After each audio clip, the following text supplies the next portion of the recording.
or good morning, or good evening, wherever you are in the world. And thank you for dropping by today to learn about ancestral healing. I don't see how I'll see if you are here, but today I'm going to talk with you about ancestral healing. And I'm going to begin by introducing myself. For those of you who may not know me, my name is Gogo Griot. I am an ancestral healer, which is a calling and a gift I received in the past few years. But I also studied ancestral healing in the Toltec tradition with Jen Alvarez, Jen the Rainmaker. I'm also a Reiki master, which I got that through Lisa Powers. And I've been practicing Vajrayana Buddhism for over 20 years. And that has opened the doors to energy and spirituality. But even with my 20 years of practicing Buddhism, when I began the study of ancestral healing and the Toltec practices, many of the other students were talking about visions they had and dreams and experiences and feelings and emotions, and nothing was happening. Over time, my ability to see the visualizations became quite clear and increased, and my understanding and practice of the healings increased.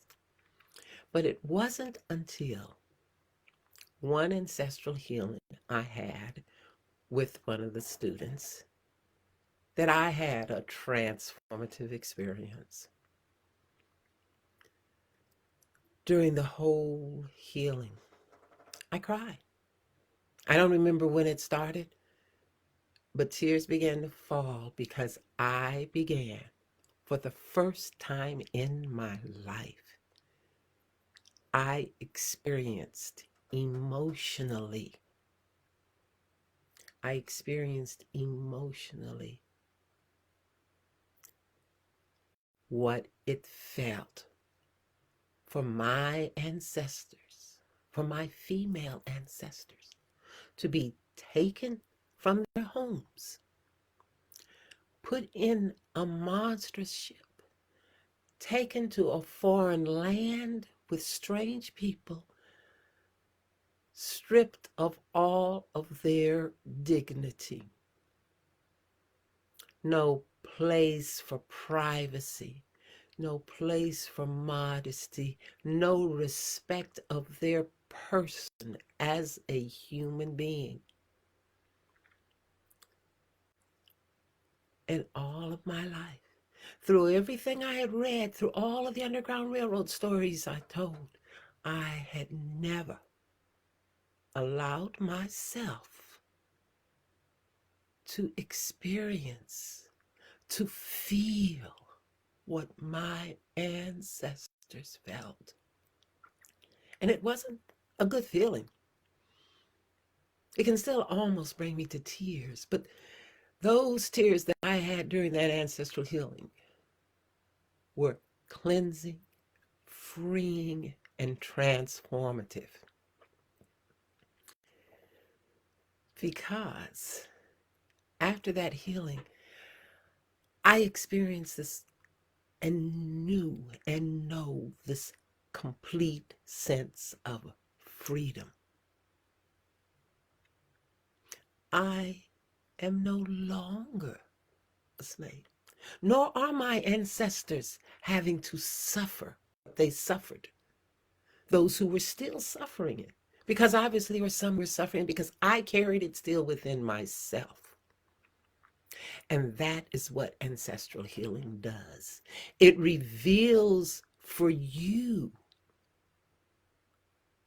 what you are still carrying on from your ancestors, because there are ancestors who have gone who are still carrying this suffering. And it cannot manifest for them in a physically emotional way because they're pure energy. It has to manifest and come through their descendants. And that's what ancestral healing's about and why it's important. And I'll keep clarifying this, but excuse me, my experience was, as they say, transformative because it happened right around the time or just before the summer of protests and the pandemic. And because of freeing myself from that past, releasing all of that pain, I was able to see and approach what was happening in a different way. Not with anger, but with seeking understanding and common ground through racial healing stories. But it was while doing the racial healing stories in groups that I realized there's more that needs to be done. There's more that needs to be done than just these systemic changes, because we know that systems are made of people. And if people don't change, systems don't change. It's that simple. It is that simple. Because you can have all the systems in the world. In fact, we are supposed in this democratic system. But we see how the people in positions of power make change or inhibit change.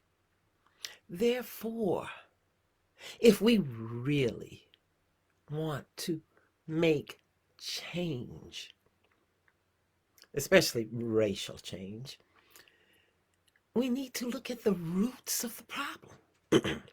Excuse me. And the root of the problem rests, sadly, with our ancestors. For people who are carrying around still the burden of prejudice and bias or racial superiority ideas, they didn't just wake up thinking those ideas. They inherited them from their ancestors. But wait, I'm getting ahead of myself. So it was my transformational experience that led me into ancestral healing. And how I got into it was actually doing an ancestral healing for a group of people online in England primarily. There were few, actually one or two in Germany and Holland, but it was for the mindfulness, people of color mindfulness network. And that was my first group ancestral healing, or actually my first healing with people who were not in my class. And the results of the healing changed my life because people shared their experiences and they wanted more healings. They felt connected to ancestors. They felt released of problems.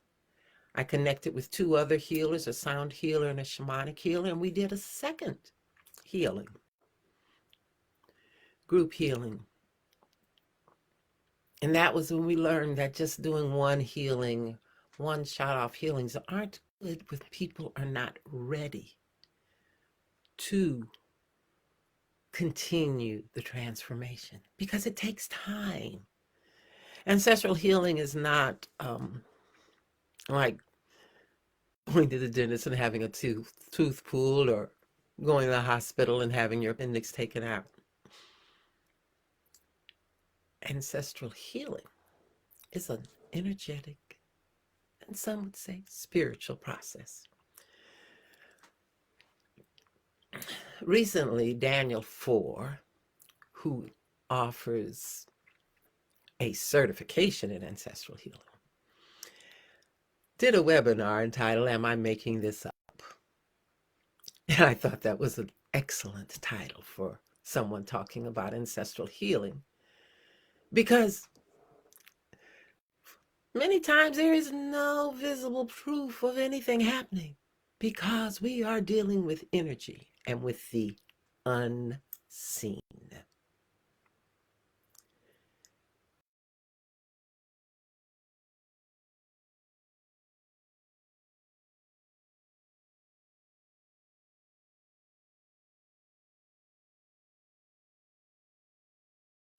Well, some people say this energy is God. Some people say it is the universal consciousness. Buddhists call it emptiness. What it is this vast, ever evolving sea of energy, which is all existence. Because science has told us and has proved in the law of the conservation of energy that energy cannot be created or destroyed. It is only changed.